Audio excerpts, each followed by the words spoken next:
দুইটা আলাদা পৃথিবী, কিন্তু ভালোবাসা একটাই। আলু মধ্যবিত্ত পরিবারের সন্তান, তার টিউশনির টাকায় কোনোভাবে সংসার চলে। আর ঢেয়ার্স ধনী পরিবারের মেয়ে। তুমি এত বড় পরিবারের মেয়ে, তাও তুমি আমার মতো একটা বেকার গরিব ছেলেকে পছন্দ করেছো, এটা ভাবতেই আমার ভয় হয়। আরে বাদ দাও তো, একদিন তুমিও চাকরি পেয়ে যাবা আর বেকার থাকবে না। আমরা একসাথে থাকবো তো? জানি না, চিন্তা করো না। ঢেড়স, তুমি আমাদের এক মেয়ে, তোমাকে নিয়ে আমাদের সব চিন্তা। আনলেডো তোমাকে খুব ভালো রাখবে, তুমি চাইলে দেখা করে কথা বলতে পারো।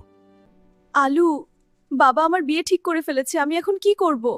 কি বলবো আমি গরিব বেকার ছেলে, তোমাকে বিয়ে করার ক্ষমতা আমার নেই, তার থেকে ভালো তুমি বিয়েটা করে নাও। এই নাও, তুমি আসবে কিন্তু আমার বিয়েতে। শুনলাম আমার সাথে যার বিয়ে ঠিক হয়েছে সে নাকি আমাকে বিয়ে করে বিদেশ নিয়ে যাবে।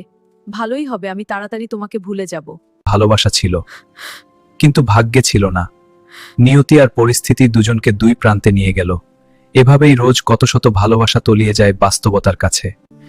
আলু, আজ আমি বউ সেজেছি, কিন্তু তোমার জন্য না, অন্য কারো জন্য। এমন তো হওয়ার কথা ছিল না। আমি কি করে থাকবো তোমাকে ছাড়া? ঢেডোস, আজ তোমাকে খুব সুন্দর লাগছে। আজ তুমি অন্য কারো হয়ে যাবে, হয়তো আর কখনো দেখা হবে না, কিন্তু এ মনে থাকবে, তোমার স্মৃতি সারা জীবন।